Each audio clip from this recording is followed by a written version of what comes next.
My name is Dave Hollenbach, the host of From Embers to Excellence, a podcast that explores the many facets of leadership from the perspectives of some amazing people. We discuss the triumphs and failures that have shaped our lives and our leadership philosophies. I've found that it isn't whether we fail that defines us, but when we do fail, how we respond. Leaders dust off the ashes and use their failures as fuel to work harder and as lessons to come back wiser and stronger, more resilient, more determined, and more committed to excellence. Today I'm speaking with Raamon Newman. He is the co-founder and CEO of New Mavericks, which is a global leadership development consultancy based in Los Angeles, Melbourne, and Sydney. So Raamon is in Los Angeles and his partner manages Melbourne and Sydney. He has worked with over 50 top CEOs and executives of billion-dollar revenue companies for more than 20 years, providing them with techniques to achieve high leadership capacity, averting problems, and seizing growth opportunities. Raamon is also the co-author to a new book, The Science of Protection: How Leaders Gain an Unfair Advantage to Create Stellar Success. So we're going to talk a little bit about the book, and we're going to talk about some of the methods that Raamon uses to help train and develop these high-level leaders. Thank you very much for allowing me this opportunity, Raamon. I've been looking forward to talking with you ever since we connected. Yeah, likewise, Dave. I love what you're up to, and your message of being humble or get humbled is a fantastic one. And just, being able to inspire people to take their life to or their leadership from wherever they are. It could be in the embers, as you like to call this podcast, embers into that excellence. I think it's a fantastic analogy because, we all go through the ups and downs of life, and the world goes through that, and we have to be able to continue to just, overcome that and strive for that excellence. So I'm honored to be on the podcast and share what I know. Let's kind of talk a little bit about your path and your own personal development. Before we started recording, you told me that you were born in New Zealand, and yes. Did you spend most of your life there before moving to Los Angeles? Yeah, first 20 years of life was in New Zealand, and I grew up a typical New Zealand kid playing a lot of sport and being outside. New Zealand's a fantastic place to grow up and really develop your physical prowess. So I was very much into rugby. It's a national game, played that for 10 years. And then also was a runner, ran cross country, run track, and did that for 10 years. And really, in my later teen years, I was focusing on the running side of things. I was more kind of an apt to that, my physiology, and really got into it and got to the point where I kind of was going for the World Junior Qualifying Championships. Like, my purpose was to go from being a top 3 nationally ranked national athlete to being an international athlete, and stepping onto the world stage was through these World Junior Championships. And they had an Olympic gold medal winning coach. He said, if you keep up with what you're doing, there's no reason why you can't go to the Olympics. And when someone like that gives you that sort of edification, you go, okay, I'm all in. I'm going to give this all my best shot. And he said, just keep up your progress, keep up your training, and stay healthy. And I kept up my progress, I kept up my training, but wasn't able to stay healthy. And basically, long story short, I ended up missing the World Junior qualifying time by a couple of seconds in the 1500 meters, and got very sick, basically burnt out for 6 months. I had a lot of respiratory problems, a lot of digestion problems, kept me up most nights for about 6 months. Felt like I was an insomniac, going into that kind of depressed state. I've lost my sole purpose in life at that time, and really kind of just spiraled downwards into those embers, as you say, and really had to kind of look at myself and go, okay, what am I missing here? There's something that, I can take all the action I want and put all the training and physical effort, but if you burn out and you crash and burn, then you're actually not doing something right. You haven't got the full equation. So that kind of woke me up to realizing I need to go deeper, get some deeper knowledge. develop my mind at a deeper level, so I'm more in tune with myself to not damage myself in the process of achieving. And out of that evolved becoming a monk. I actually flipped the whole switch. I learned TM, Transcendental Meditation, soon after I was burning out, as a way to kind of recover and get rid of a lot of fatigue and stress that I built up in my body. I built up a lot of lactic acid in my body because I was training so hard, to the point where I was like, I could feel the lumps of lactic acid in my thigh muscles, hamstrings.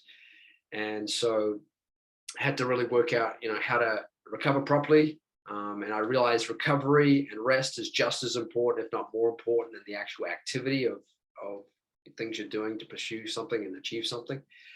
And so I had this great experience when I first learned to meditate. I learned TM, Transcendental Meditation, and I realized, oh, wow, there's so much more power and energy at the deeper levels of the mind that I wasn't tapping into. I was so much based on, my physical energy, that if I'd just been able to tap into that more, I probably could have averted burning out. So I really got into that meditation experience. And, going from meditating 20 minutes twice a day to at the age of 25, I decided I want to do this full time, and found a place in North Carolina where you could meditate 8 hours a day, 7 days a week. I committed to doing that for 1 year. And after 1 year, it was like an amazing experience that I just got to really go deep into myself and really get into that value of consciousness that we all fundamentally are. And after 1 year, I said, this is so great. I'm enjoying this lifestyle. Let me do another year.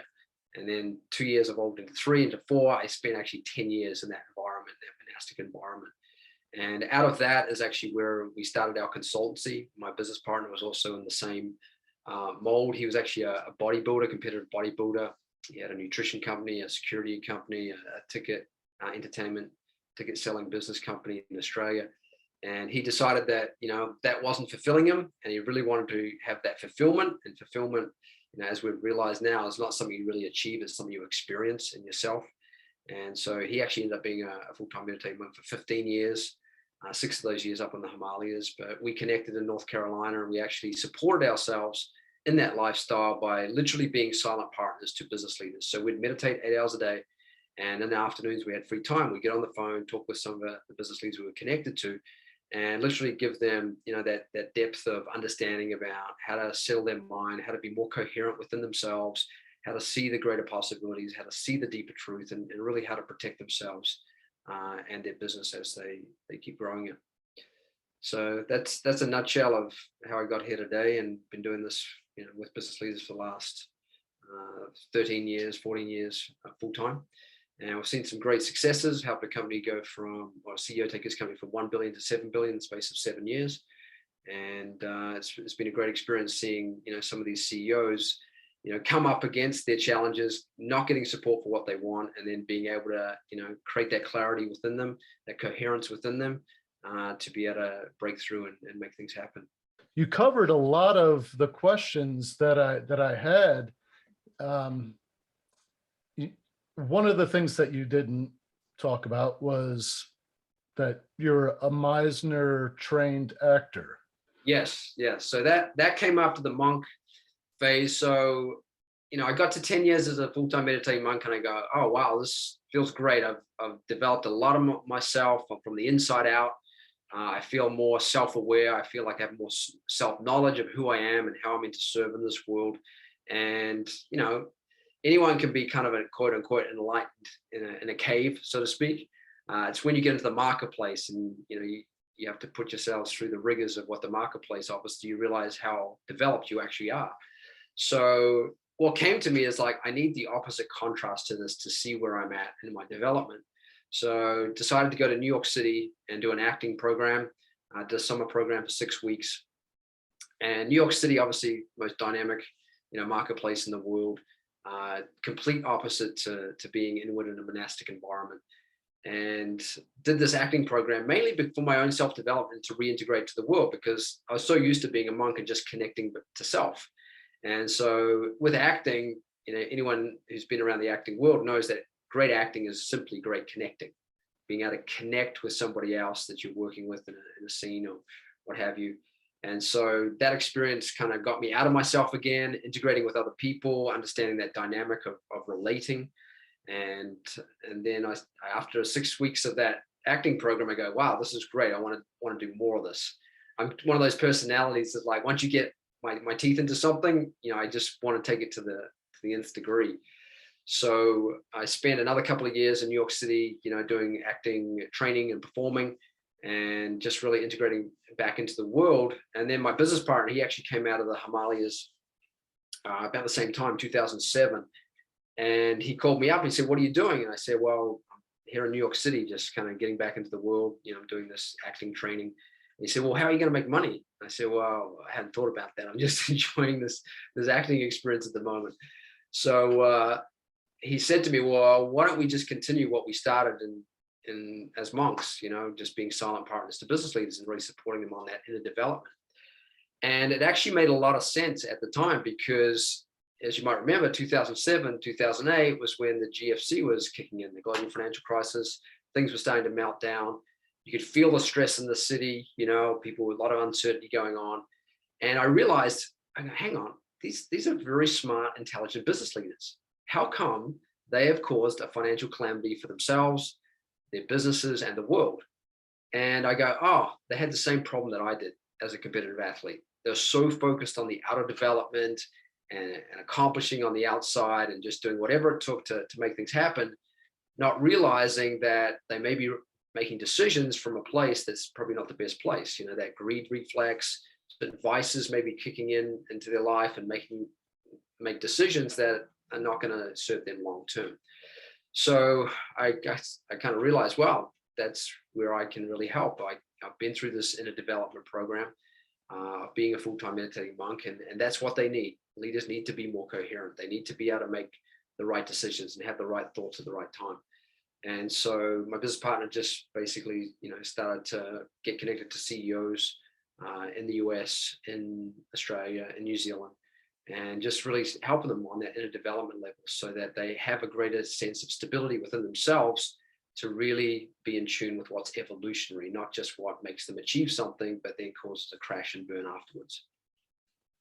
Now, one of the things that I read about you, it says, Raamon inspires courageous leaders on how to have indomitable self-awareness, energy, clarity, belief, and creativity through timely, individualized, out-of-the-box insights.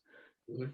Can you talk a little bit about that and what that means?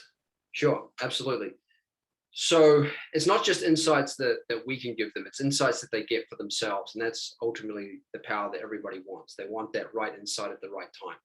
So where does that come from? Well, does it come from the conscious mind? To some degree, but the conscious mind tends to be on the surface. The conscious mind is what we use to logically do things, take care of things on a very hands-on level. And then we have this aspect of our mind that everyone calls the subconscious. So the subconscious is where, our deeper fears and oppressions and dreams and aspirations and conditionings exist below the surface.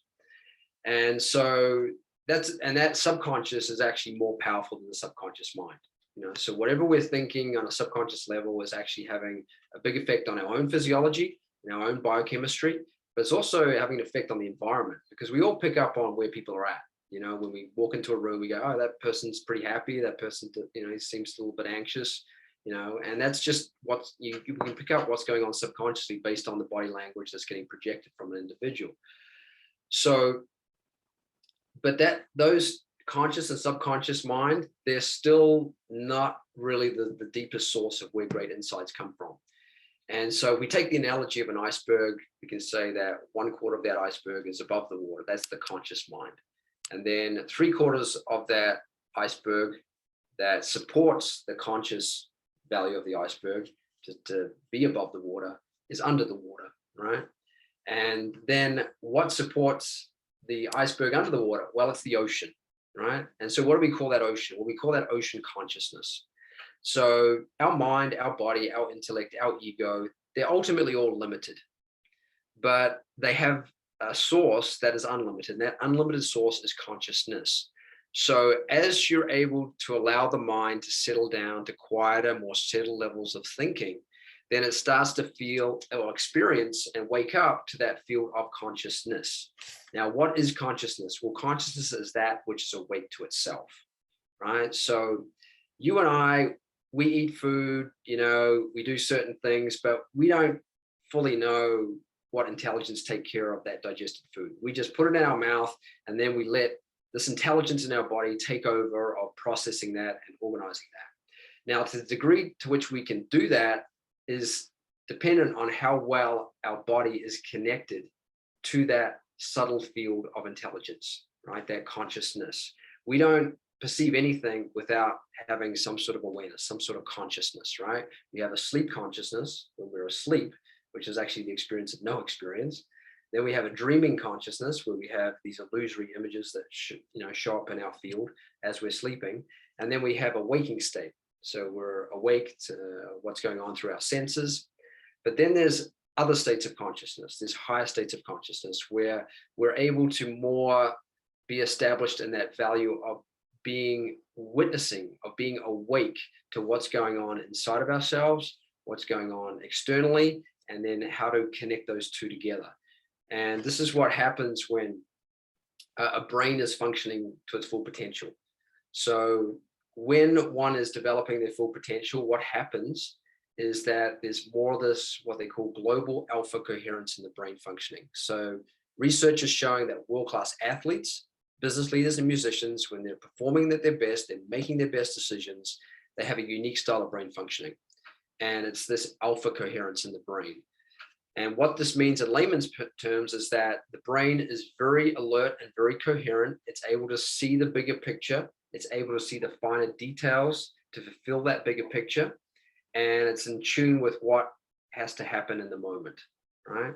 So some people call it the zone, the Zen state. In our work, we call it the leadership state. And so the leadership state is where you're able to have the right thought at the right time. You're able to pick up on these impulses that come to our amygdala. So our amygdala is always picking up on impulses from ourselves, from our environment, and it keeps us on that alert. It's a safety mechanism in the brain. Now, a lot of people say the function of the amygdala is fight, flight, or freeze. And that's true, but that's actually the lowest functioning of the amygdala. The highest functioning of the amygdala is vigilance and diligence.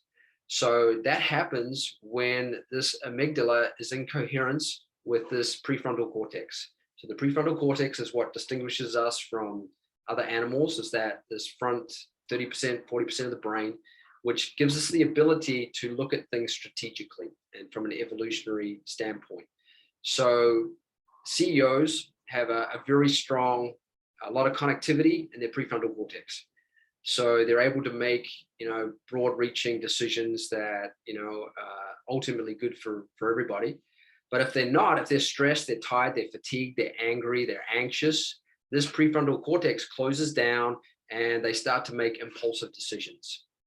So when there's a coherence between the prefrontal cortex and our amygdala, then there's a proper interpretation of impulses that are coming to us. And we're able to, really be in tune with what is the right thing for right now. And so that's what a leader's brain is. And I'm sure from your experience, Dave, being through the leadership experiences you have, when you're in that state. It doesn't matter what's going on externally. If you're in that calm, settled, coherent, alert state, you know what to do spontaneously. And in our book, The Science of Protection, we talk about one of the components of the science of protection is spontaneous right action. And that spontaneous right action comes when you've developed the capacity to handle yourself, to handle situations from a level of coherence. And coherence, another way to say what coherence is, it's orderliness, but it's also truthfulness. Truth always triumphs in the end. Sometimes untruth or non-truth will look like it's winning, but we all know in the end, truth always triumphs. The truth always comes out. And that truth that we want to be in tune with comes from having a very coherent, orderly, global alpha functioning brain. And that happens when we're able to kind of purify our stresses, our vices, our impressions of the past, our conditionings of the past that were maybe not as developed as they are now. When you've purified stresses and you've become more awake, your brain has more connectivity across all hemispheres of the brain. So that's what that's where protection comes in. This is where leaders, the highest value, as we know, ultimately of any leader, their primary duty is to protect those that they lead, right? And they can only do that when they have a level of coherence so that they're able to protect themselves from negativity and stresses and incoherences, so that they can really make decisions that is evolutionary for everybody that they're leading. How do you coach these leaders that you work with on developing? Because it sounds like probably what you do is possibly teach them how to meditate. Sure, that's one aspect for sure. So there's two approaches to that. There's the intellectual understanding side of things, and then there's the actual direct experience. So only you and ourselves can give ourselves the experience, right? I can't give you the experience. You have to have the experience for yourself. So we give them the experience, we give them the tools and the techniques to allow them to experience their brain functioning from a more settled, alert, coherent state. So TM is one example of that. It's a very simple, effortless mental technique that allows the mind to transcend the conscious mind, transcend even the subconscious mind, and get to that field of pure awareness, pure wakefulness, pure consciousness, that pure intelligence that's basically functioning behind the scenes of everything, that makes our heart beat without us having to tell it, makes our skin reproduce and our hair grow without us having to be involved in that process. So we get them to transcend just about every major celebrity you can think of. Top business leaders like Ray Dalio have been doing TM for like 40 years. He says it's the number one tool for the success that he's had in building the biggest, most successful hedge fund in the world. And it's a very, very, very simple, natural, powerful technique to activate right from the first experience, more of that alpha coherence in the brain. So that's one thing. The second thing is we also have a supplement that we give them that has specifically two minerals called gold and pearl. So gold and pearl have a high level of connectivity, and they increase the strength of the neurons and the nervous system and the mind. Very, very powerful minerals. And there's a supplement that has other Ayurvedic herbs, Gudukola, things like that, that we have them, encourage them to take, which really strengthens their physiology from that level, from that nutritional level.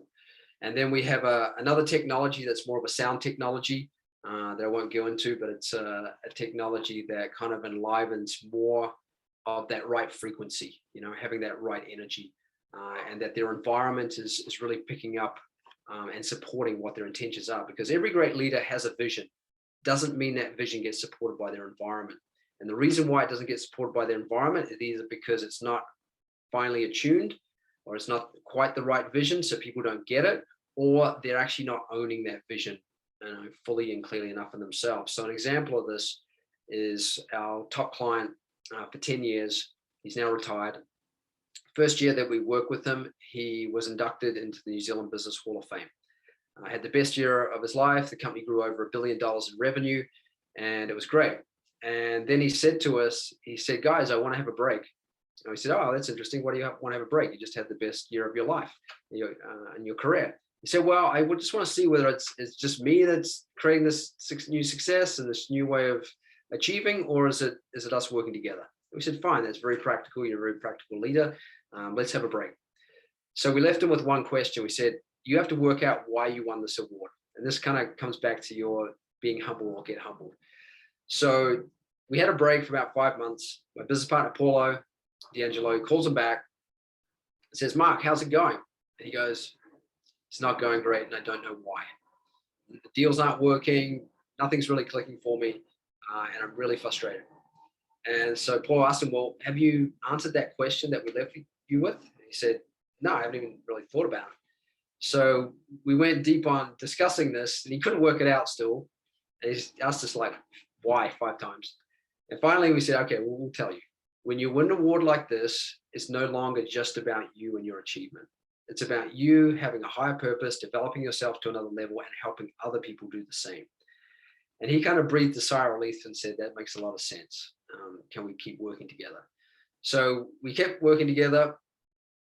Our company got to a level where it was $3 billion.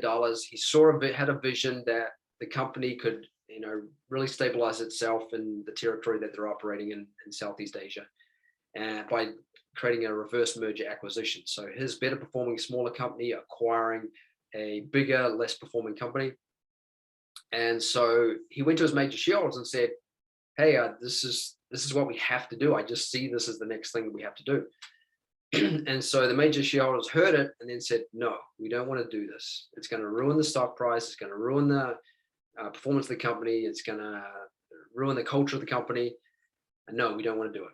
So he didn't get support from his environment, the people in it, that he needed to. So he comes back to us and says, guys, I know we have to do this, but I'm not getting support to do it. What do we do? And we said, well, you can continue to intellectually try and convince these people that this is the right thing to do, or we can just work on you really deeply, fully owning this reality inside yourself first, and then let's go back to them after that. So he said, okay, let's work on me really owning this. And this is sometimes the case. It's like you can have an inkling for a vision, but you don't really fully own it. And in order for something to really be seen on the outside, you have to really fully see it on the inside first. This is where we first create it. We create it from that level of consciousness. Everything comes from consciousness. But if we're not really connected to the pure source of that insight, then sometimes it doesn't have enough energy to get projected, through ourselves into our environment for other people to get it.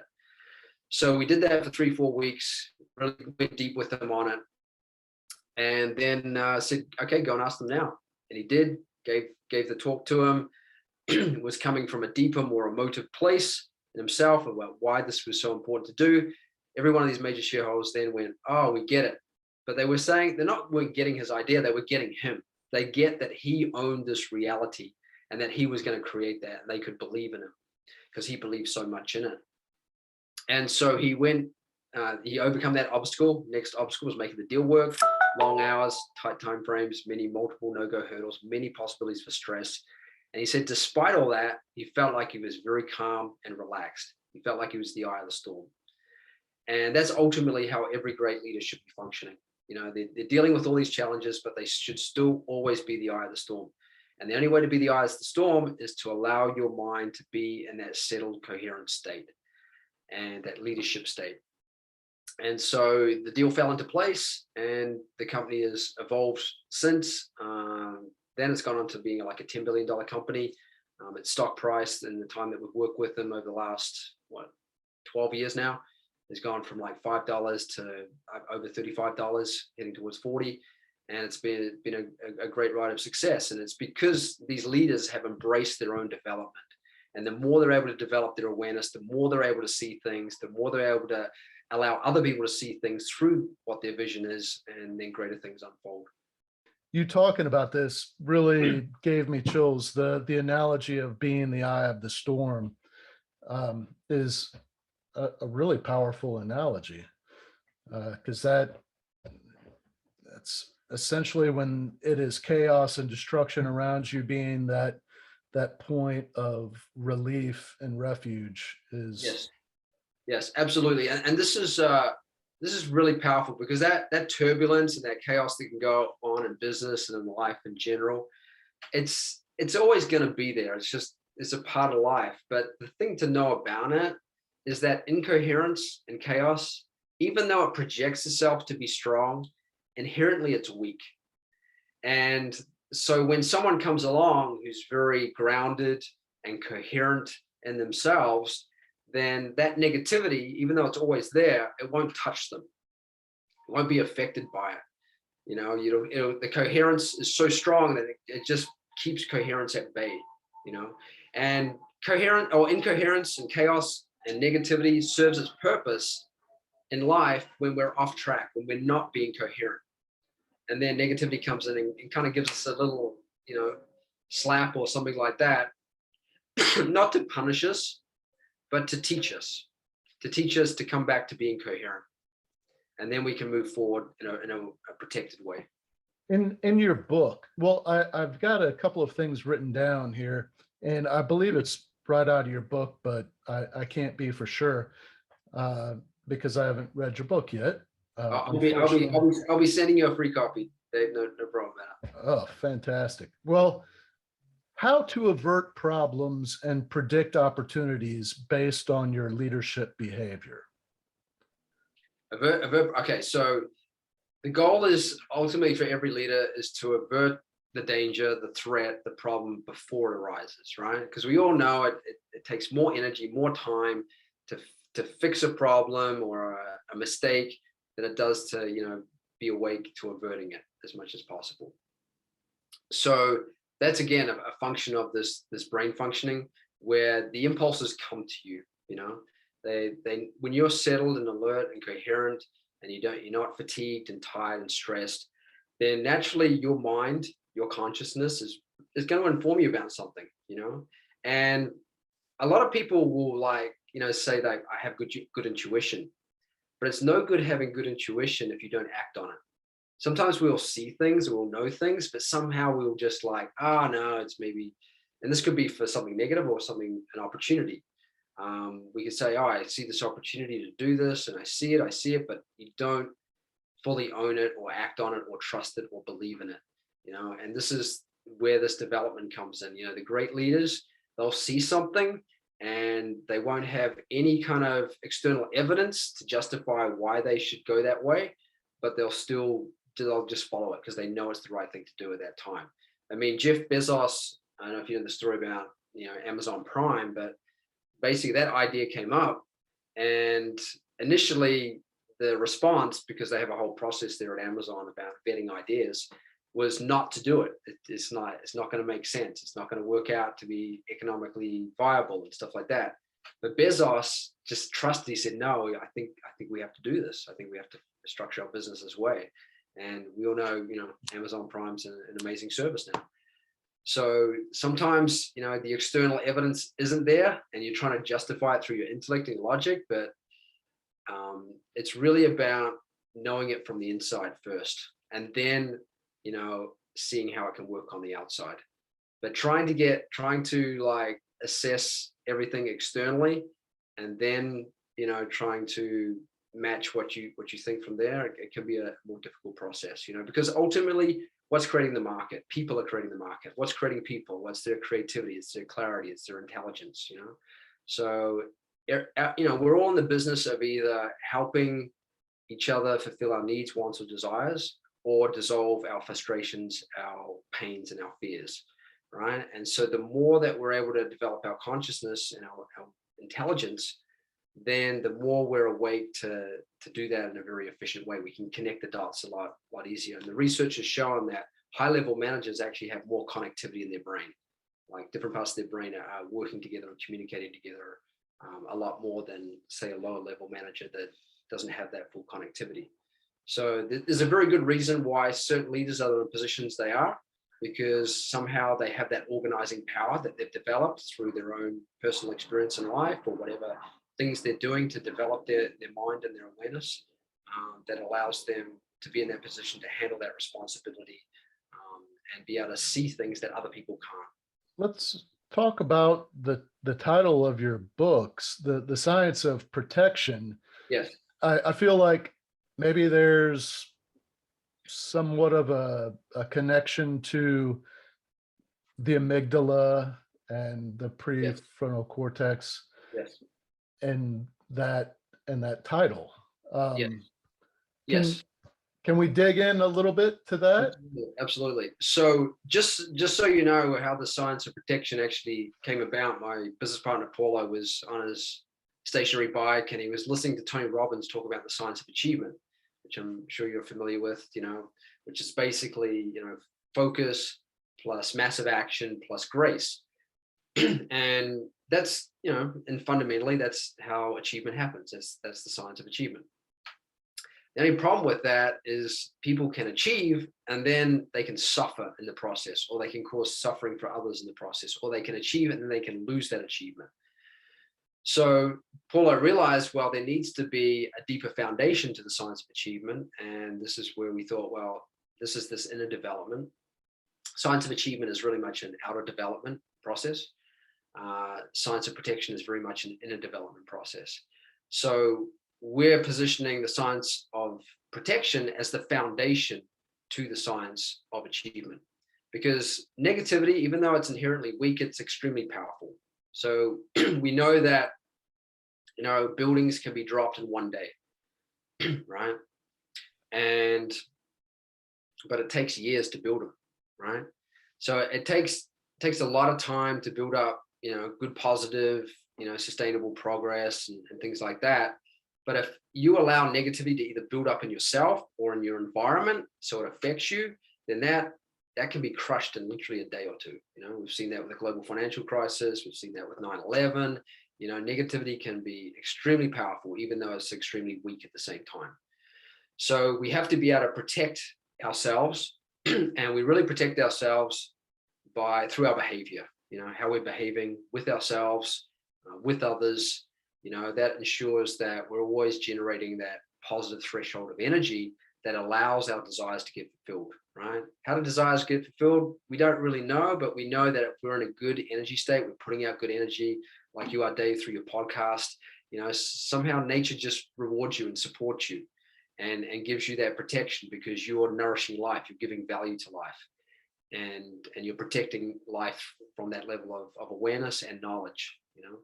And so ultimately knowledge is structure and consciousness. So the more we develop our consciousness, our container from which we can develop knowledge from within or perceive knowledge from outside of ourselves and integrate it into ourselves, then the more we're able to take, you know, this spontaneous right action. And the more we're able to take this spontaneous right action, then the more we have what we call deserving power. So often when we hear, you know, a team win a great championship or an individual win a great championship or something like that, or a company achieve something great, we end up saying, well, they deserved it, right? Well, why did they deserve it? Well, they took more spontaneous right action than other people, right? And why did they take more spontaneous right action? Well, because they were just really coherent. They were in tune with what was good for themselves, what was good for their environment, and they had this good merit, you know, that allowed their desires to get fulfilled. So this is the protection value, you know, and protection ultimately it's a universal force of intelligence that creates, maintains, and dissolves based on what is good for the whole of you, the whole of your life, the whole of people that you serve, the whole of the world, so that we can continue to survive and thrive and continue to evolve, you know, to greater levels of fulfillment.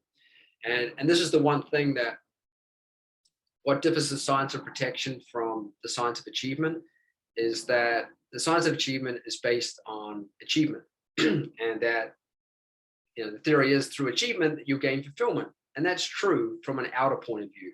Yeah, you achieve something, you feel some sense of outer fulfillment. How long that'll last, who knows? But ultimately, we want that inner fulfillment as well at the same time. So the science of protection is really based on that fulfillment is the goal, not achievement. Achievement comes and goes. We achieve things, and then we have to achieve another thing, and it just comes and goes. And it may or may not bring you fulfillment. It can bring you some outer fulfillment, but not really true contentment, true fulfillment. True fulfillment, true contentment. What is that? Mind is settled, mind is at peace, mind is happy, heart is content, heart is full, heart is flowing. That's inner fulfillment. So when we work with our CEOs, we say, hey, if you just want to continue to achieve, then don't work with us. But if you want it to be fulfilled, which is the ultimate goal, and then allow your achievement to be a byproduct of your fulfillment and who you are and what you represent and your purpose and what you do, then, you know, we're the guys to work with, and we can ensure that, you know, your achievement will be protected and you can achieve as much as you want for as long as you want, as long as you're coming from this place of fulfillment, which is a very coherent leadership state to be in. What you just said is so profound, and I want to. I actually just wrote a chapter for this anthology, and I talk about essentially what you just said Mhm. in different terms, but as in trying to find our purpose. And a lot of the philosophy that I've kind of taken lessons from is Stoic philosophy, some Eastern philosophy, but They're great philosophy. there's these universal truths, and the main one that I feel just is threaded through everything is what brings us fulfillment, and it's the realization that we're all here to add value to those around us. Yes, absolutely, absolutely, absolutely. And so the more that we're full in ourselves and fully awake, and we feel clarity, we feel creativity, we feel good energy, the more value we can give to the world, right? And the more value we can give to the world, the more likely the world is to give value back to us. If we have to also be open to that as well. Now, some people are really good at giving, but they're not really good at being open to receiving also. Fulfillment comes from you being fulfilled first, right? Because then you can give maximum. And everyone receives maximum when everyone's giving maximum, right? So we should always meet from the level of like, how can I give maximum to this experience, to this person, to this company? And then by giving maximum, then you're more likely to receive maximum also. So that's really the abundance mindset that we're all culturing, and you're obviously doing through your podcast. When did your book release? When was the It came out, I think, about August 2020. We thought it was kind of an interesting time to bring the book out because obviously the pandemic was in its full threshold, and protection has become super important. And I just like to distinguish between the protection that we're getting from governments versus the protection that comes from within. And external protection is important, but we have to know that it's superficial, right? Because protection from the external is usually after the fact. Like we have things like insurance contracts, we have legal contracts, we have cyber security, we have security systems and stuff like that, but they're all reacting to something that's just happened, right? And so ultimately, the best form of protection that we want is the protection that comes from within ourselves, where we are strong, we have a strong nervous system, we have a strong mind, we have a strong immune system, so no matter what we're subjected to, we're able to keep that negativity at bay and not get ourselves diminished or corrupted by that negativity. So the protection we're talking about is proactive protection from the inside out. And so that is able to help people minimize problems, and every leader wants to minimize their problems, and they want to maximize their possibilities and potential. Referring to your book, what would you say one of the biggest lessons that you try and reinforce through your book is? If you don't want to give it away, I No. No, I mean, it's a great question. The crux of the book is that ultimately everything comes from this field of consciousness. Now, in quantum physics, they call it the unified field, right? So, I just want to relate it to, be humble or being humbled. And the reason why people have to get humbled and negativity or sickness or whatever comes into their life, so that they, basically come back to what are the basics, what are the fundamentals. It's really about us being in tune with the laws of nature, natural law, right? Because do we make the sun come up? Do we make the sun set? No, there's a dynamic of laws of nature that is allowing life to evolve in a very orderly and coherent way, right? And so this exists, that's why as a monk for so long, because it's so charming to actually just allow yourself to be on that level of simplicity and just being settled in your own consciousness, because that's where all the intelligence ultimately comes from. So the more that we take time to connect to consciousness, then the more our subconscious is strengthened, and the more our conscious mind is strengthened, and then the better actions that we can take in the world, and the better we can give to our world. So fundamentally, protection comes from that field of consciousness. And the more that we take time to be connected to it, then the more our life will be protected on the level of health, wealth, happiness, relationships. One thing that has really sparked my curiosity is your time as a monk. Yeah. And maybe what is, all right, so I have interviewed a couple of other people that have talked about living as a monk for a while, and through meditation, kind of really being able to answer the question, who am I? Mm-hmm. Yeah. Okay.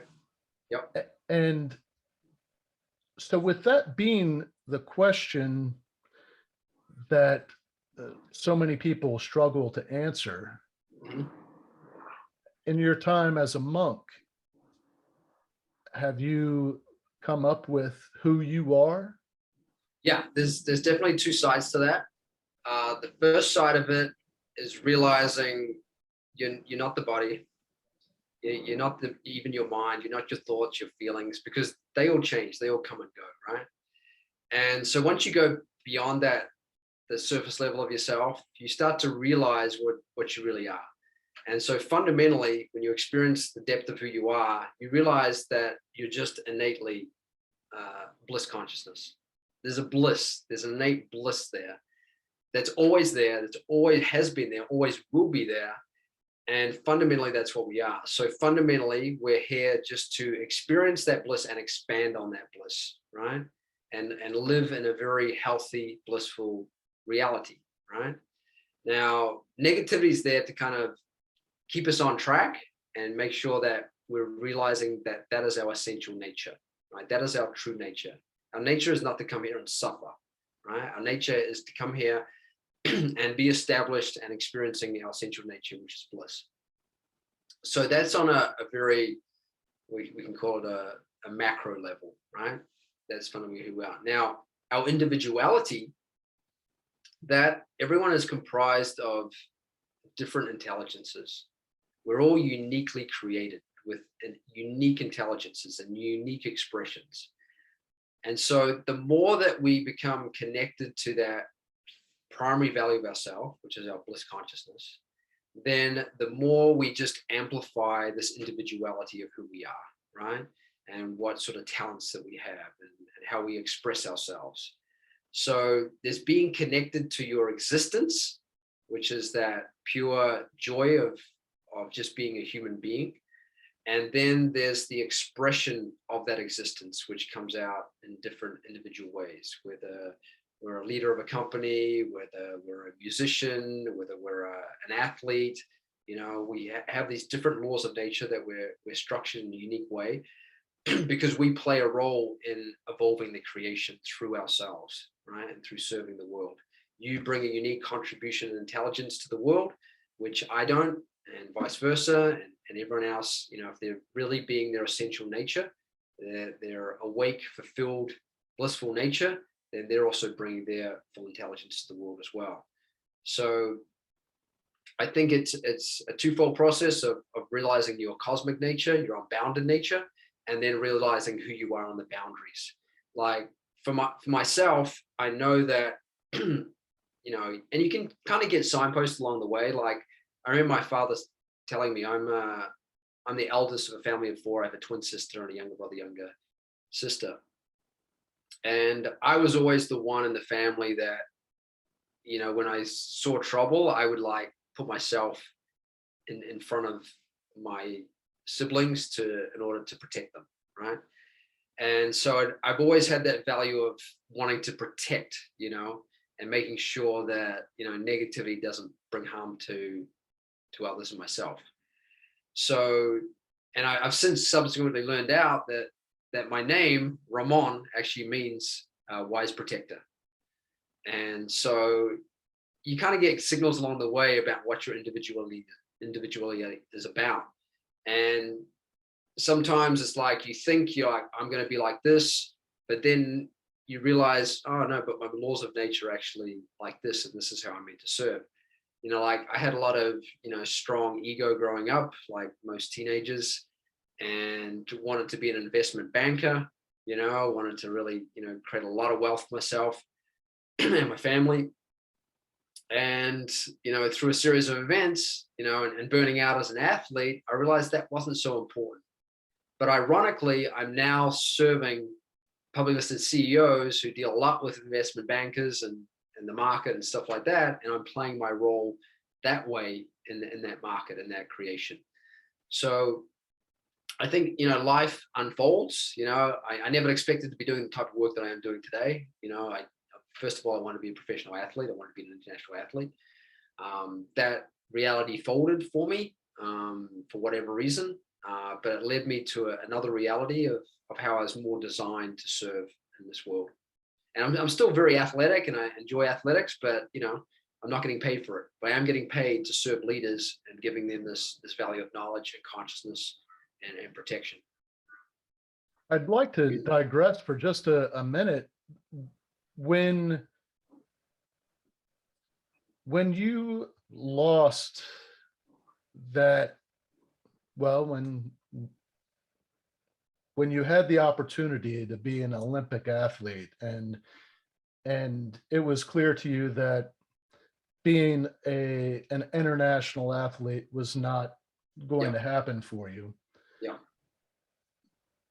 I mean, we've all been there, that feeling of defeat and just lost your purpose, what you thought was your purpose. Exactly. And would you say that it was going to the monastery that helped you get back on track?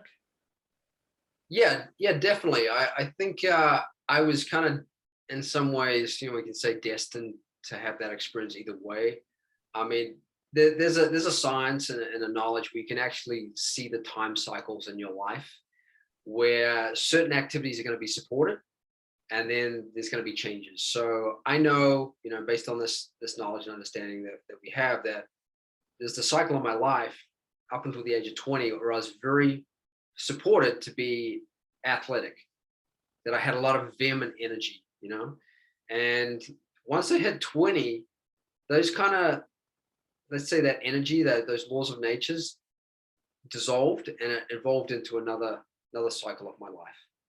And that cycle of my life was, for 16 years, was basically to be more inward, to be more based on knowledge and gaining knowledge and developing my consciousness and potential. And so, and then when I hit 36, there was another cycle that hit my life. And that was for me to go back into the world and integrate the spirituality that I'd gained into the material world, right? Because ultimately we want to be living 200% alive, meaning 100% inner fulfillment and 100% outer achievement and success and fulfillment. And so, that's a lot of what we're doing, is we're helping these leaders who are very much engaged in the outer material achievement side of life, but we're also integrating a spirituality in there and in development so that they're protected in that process, so they actually enjoy that process, so that they don't feel so much the pressure and stress of being in that great position of responsibility. And we had a client this year who just end of last year closed a almost $1.1 billion merger acquisition. And it was a great success for him and his team. And he reached out the day after they closed the deal and he said, guys, this has just happened. I want to really thank you guys for, making me feel more comfortable in the role and, allowing me to really see what was the best thing to do, because earlier in the year, he had another opportunity to do a similar deal, but it wasn't the right time. It wasn't the right kind of relationship to be having. They weren't cooperating as easy as he wanted them to. His team was, part of his team was telling him, let's just hang in there and let's counter offer and come with a better offer. And he said, no, I think we just need to let this one go. And he trusted that. And then another deal showed up that was more congenial, it's the right timing, they were more cooperative, and the right price was struck, and the deal happened. So, it's really about, that leader integrating inner selves and their inner knowingness with what's going on in their environment, in their marketplace. Would you say that your book kind of walks people through the process that you use with these business leaders? Yes, yes. So there's basically 6 components to the science of achievement. The first component is purification. And we always say to our leaders, purification leads to progress, right? Sometimes things aren't happening or progressing what we like because something needs to be purified. There's some resistance, there's some stress, there's some anxiousness, there's some vice, there's something that needs to be purified, because often problems, when we have problems come up, the reflex is to go, well, what's the solution? And that you can come up with a solution, but it may not be the right solution. It may be just a band-aid solution. So we go, okay, problem comes up. What do we need to purify here, first of all? You know, what is this? There's something going on in some relationship. There's something going on in you that's, you know, that's creating this problem in the first place. And so once you're able to identify that and purify that and learn the lesson, and once you learn the lesson and you purify what needs to be purified, then you're more likely to come up with the right solution, or the right solution is going to be spontaneously revealed to you. So that's the first thing we like to address with clients. The second thing is like, okay, how can we have more coherence here? What needs to be more unified, you know, in yourself, in your environment, with your people? There needs to be more coherence, because it's through coherence that things can progress, you know. Ultimately, you know, a leader has to be able to create simplicity. They have to be able to be truthful, and they have to be able to unify things and people. So, and that's what coherence does in the brain. When we have a coherent functioning brain, we are in a state of simplicity. We're in tune with the truth. We're able to really see what needs to be unified and more connected.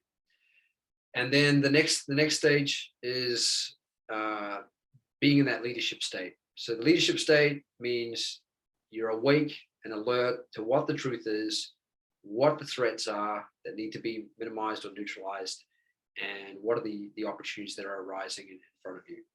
So that's a leadership state. And then the leadership state allows and supports you having that capacity, you know. And our top client right now, he loves this word capacity, because what it means to him is that he can handle anything. Do I have the capacity to handle this deal, to make this deal happen? Do I have the capacity to purify this negativity that we've got going on with one of our CEOs?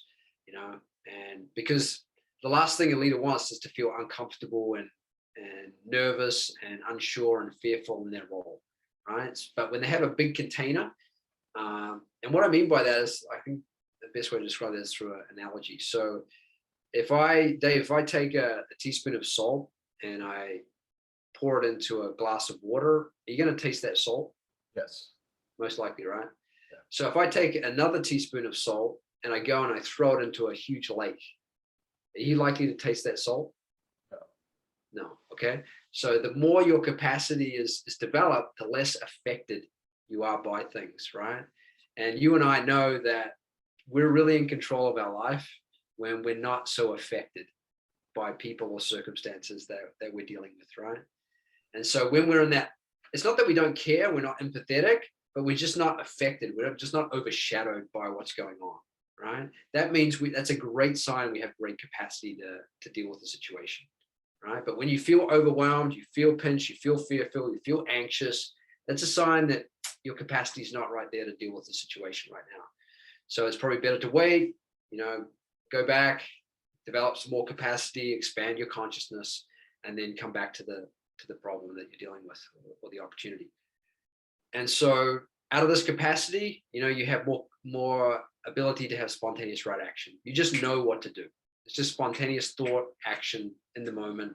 You know what to say, you know who to connect with, and things unfold, right? And through the more spontaneous actions that you create, and the giving that you do, giving of your time, your attention, your love, your intelligence, your money, you know, all of the things that we can give, you know, giving, you know, food, whatever, all this builds deserving power, right?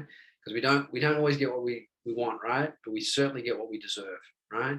So the more that we're doing spontaneous right action, the more we start to deserve more. We have good merit, we have good positive energy, and naturally opportunities and good things and fulfillment of desires starts to happen spontaneously.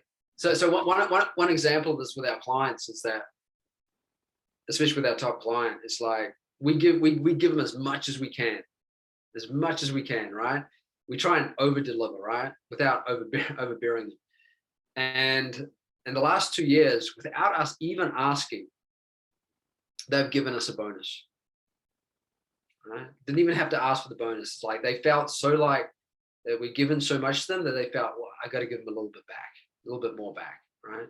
And that's how life should flow, right? If things are just spontaneously being given back to you because you've given so much, then that's a great sign you have great deserving power. I can't wait to read your book.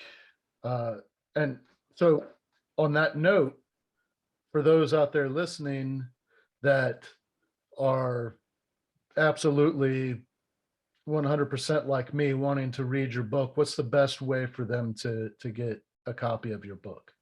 Sure, fantastic. So right now it's on Amazon.com under the Science of Protection. How leaders gain an unfair advantage to create stellar success.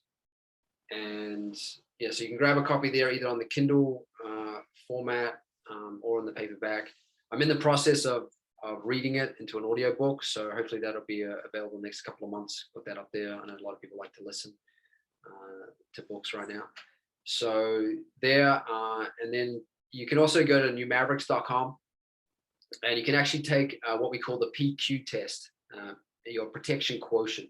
So you can work out through a series of about 30 questions where we actually go through some of these areas that we've just been talking about and diagnose where you're at in those areas and determine what your PQ is, what your protection quotient is, that you can protect, what you're doing, you can protect yourself, you can make things happen, or there's some areas you need to look at, right? That'll give you more protection, right?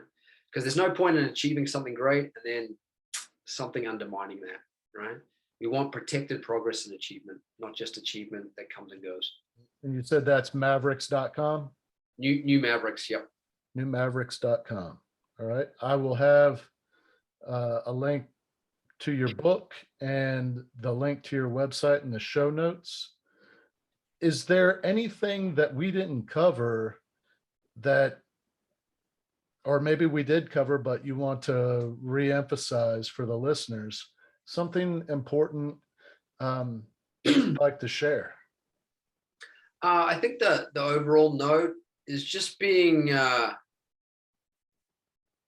if you are frustrated, and how sometimes you can be right about something, but you're also frustrated about something at the same time, is that you want to purify that frustration, right? Even if you are right, the frustration will actually cause you to block yourself and block what you want to see happen, right? So that's why, really experiencing your essential nature, transcending, taking time to transcend your mind and your emotions and get back to that field of bliss consciousness will really help you purify the frustration. And then life will respond to you better, because you're not in that frustrated state, No point being right and being frustrated, because the frustration is just going to block you from actually evolving, right? And it's not our nature to be frustrated, right? So we had one experience of a client who had built a company, had significant clients like Federal Express, McDonald's, and brought in a VC to help, invest in the company and grow the company even more. Ended up having a huge conflict with his VC about the direction, the strategy of the company. And it really took him away from his innate nature, from his innate abilities. And we pointed this out to him. We said, Phil, this is not who you are, right? You're fighting battles you really don't need to be fighting. And so he thought about this for a while, and we said, you just need to get back to who you are. And he realized, well, who he was from an individual level was a creative entrepreneur.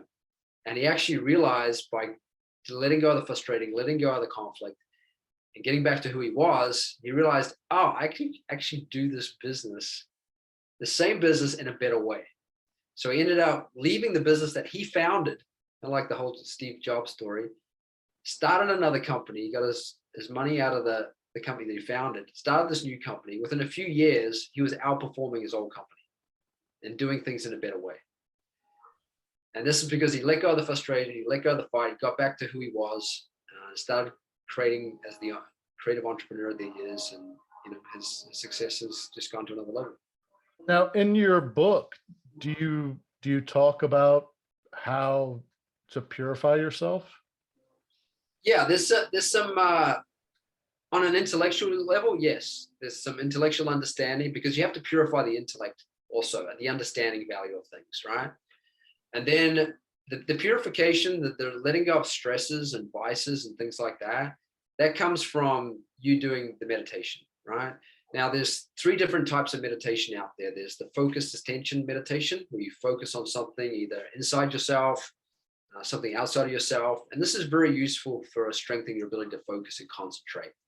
The only problem with that is that keeps the mind on a relatively surface level of thinking, right? It's quite limited.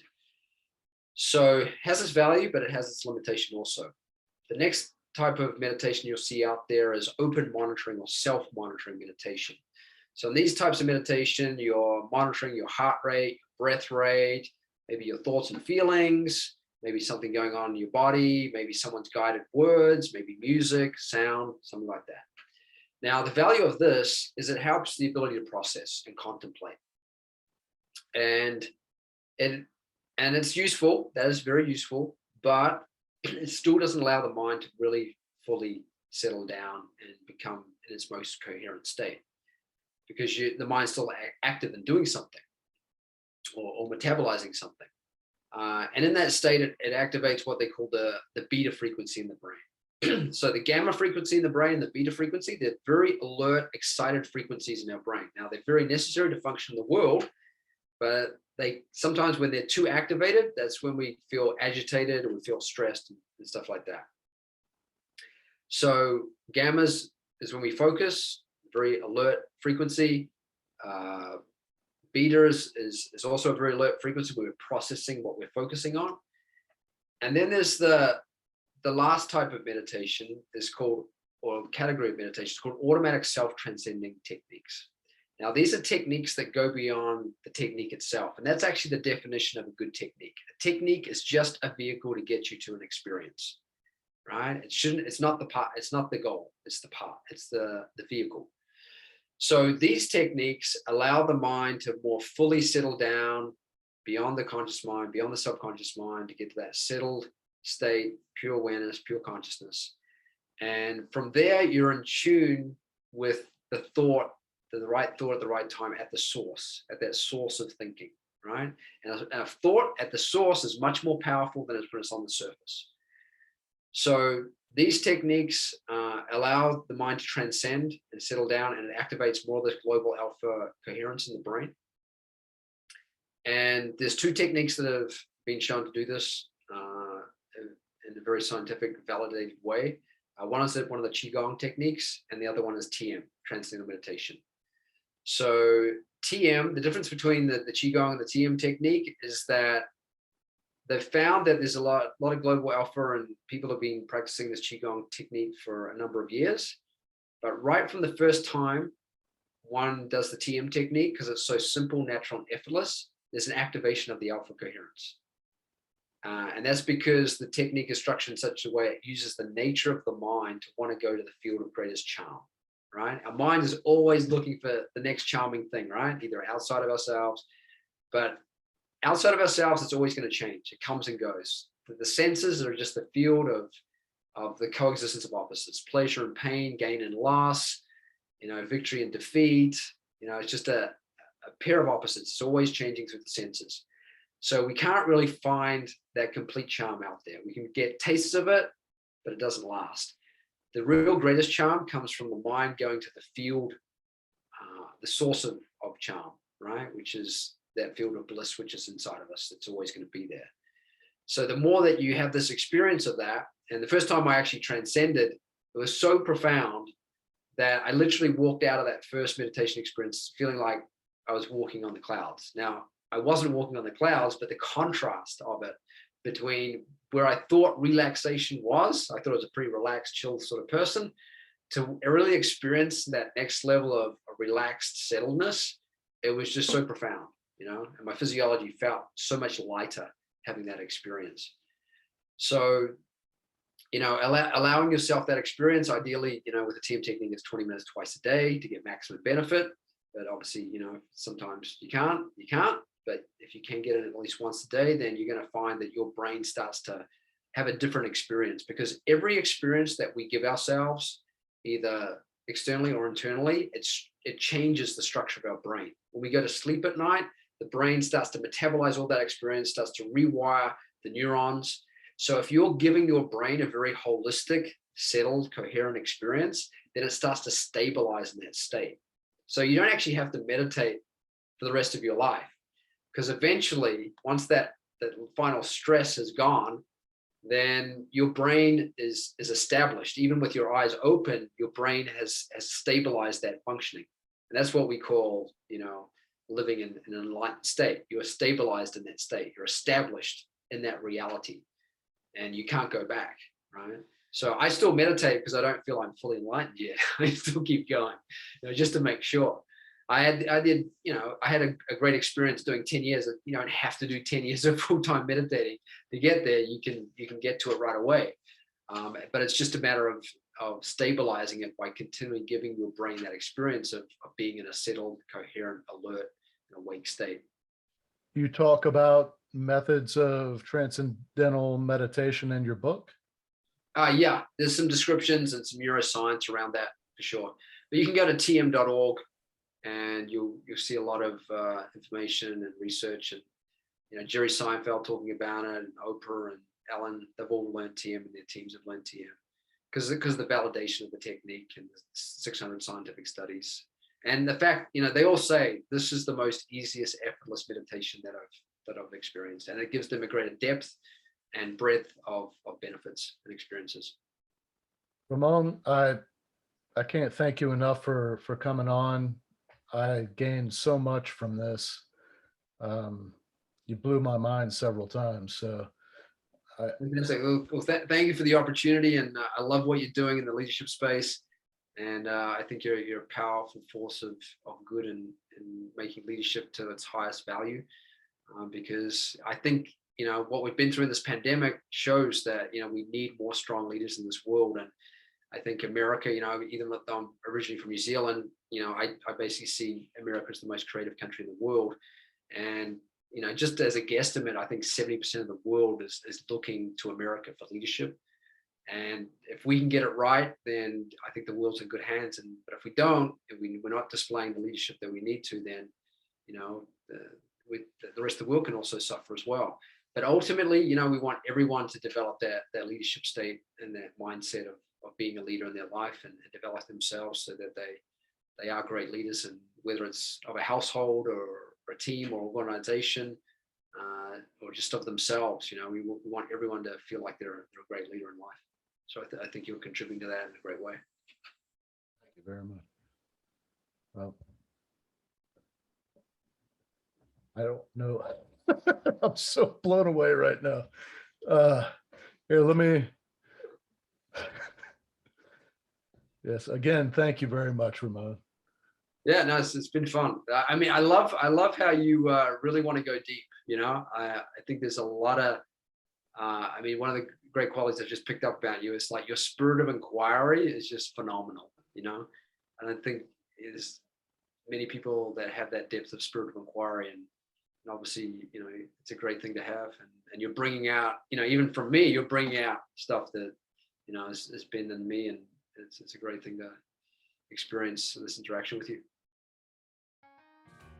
Thank you for listening to this episode of From Embers to Excellence. Please like and subscribe to my YouTube channel.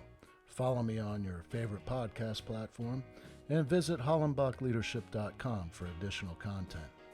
My goal is and always will be to add value to as many people as possible. So if I can be of any assistance to you or someone you know, please connect with me via email or on one of my social media accounts, linked on the homepage of my website. Remember, our failures don't define us unless we let them, and the only true measure of a leader is the success of their team.